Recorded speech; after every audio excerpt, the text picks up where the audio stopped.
So I came to Nissan in October of 2008, and that was an exciting transition for me. And in January of 2009, there was a meeting held at the Smyrna plant that I was the vice president of manufacturing, and it was made up of people from Tennessee, Alabama, and Mississippi, so the Southern Automotive Conference at that time. And I was introduced to the team, and when I was being introduced at the end in my bio, said that I was on the board of a group called Automotive Women's Alliance Foundation in Detroit. So I had been on that, had come from Ford to Nissan. I'd been on that and been a member of that group. So by the time I walked from the front of the room to the back of the room, all of the women in the room had gotten up and cornered me in the back of the room and said, how do we get one of those here? So it's a great story because it's a great story of just being in the right place at the right time.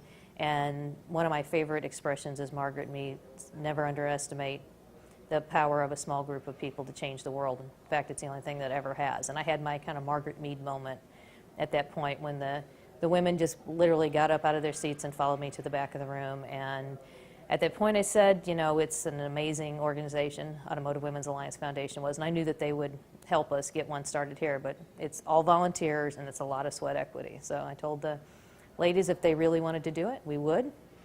So it was a great founding moment because it really was the power of people's energy to do something. It was self-motivated volunteer to both support other women in automotive as well as give back by giving scholarships. And I've always been involved with SAWF since 2013, and then I became a board member, and I was honored with their election to me as president. So it's been just a chance to get to be more instrumental in the vision and the mission of SAWF in the future, and it's been a chance to get to know the ladies on a more intimate level. So we've formed great partnerships and have great mentors out of this experience, and I can't wait to see where it goes from here. It's been my privilege, really, to be a founding board member of the Southern Automotive Women's Forum. I was approached by Susan Brennan, who was the original president of the organization back in 2009.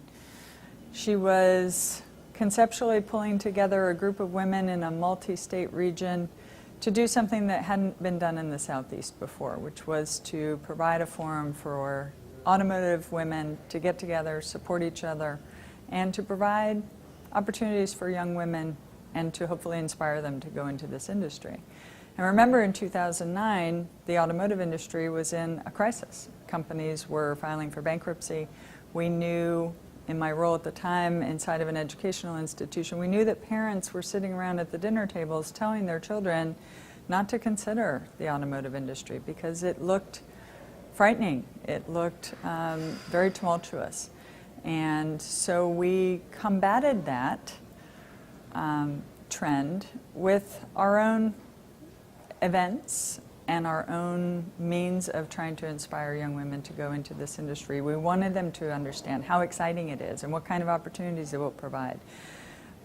A global industry with numerous and really exponential opportunities for them, and we wanted them to understand that. So those of us that were already inside the industry said, well, let us share our experiences with these young women and let's see if we can tell them and give them a glimpse into what their future might be like and how thrilling this can be. AMA is a big supporter of the Southern Automotive Women's Forum. I had the opportunity to be in the very first meeting that Susan Brennan held to form the organization. I was excited on day one and continue to be excited about the growth and progress that the association is making. AMA supports the SAWF because of the work they do to really fill the pipeline in the industry. They are working on personal development of females for the industry. They're providing scholarships which will lead to future workers, and every meeting I go to, one of the biggest problems I hear about is a shortage of workers, and I think all the initiatives or the key initiatives of SAWF will help fill the pipeline with good workers for our industry for the future.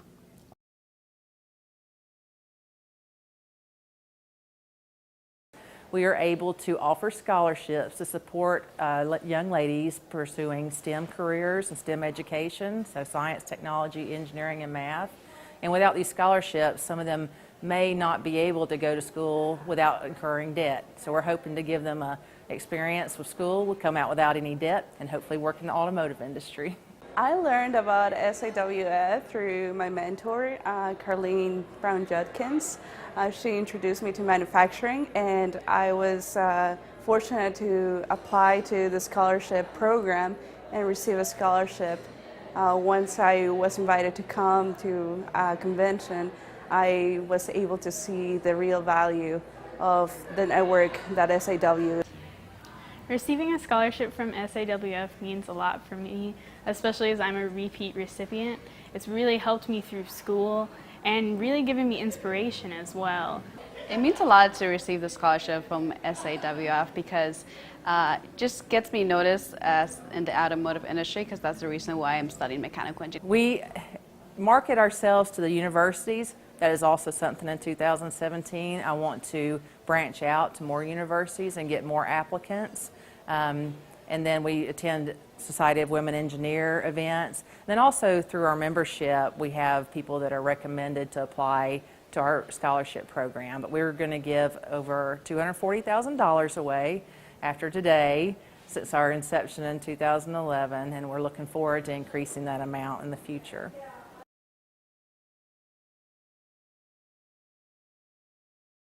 The benefits that Tenneco will receive being part of SAWF is exposure to all the OEMs who either are our customers or potentially will be our customers, as well as exposure to potential employees that will be the future of our company.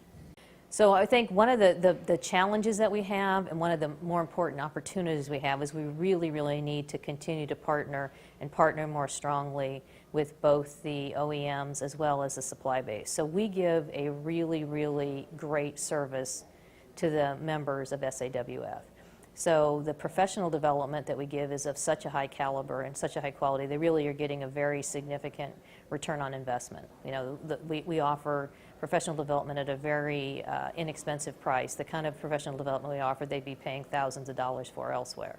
And we offer it at much lower cost, and it's very intimate and it's very interactive because of the size of our organization. And most importantly, as came from the Gen Z panel today, companies who want to recruit and are trying to attract the next generation of talent, they really could benefit from the scholarships of SAWF. I hope that every company that gives money to SAWF for scholarships is actively working to retain and grow those people, or the young women, so that these young women will then come work for them. You know, SAWF is it's a great way to make new relationships and new friends of people who are established in the automotive industry. And it's also a great way to influence young ladies and attract them to our industry, because we need more talented young ladies in the automotive industry, and it's a great place to work.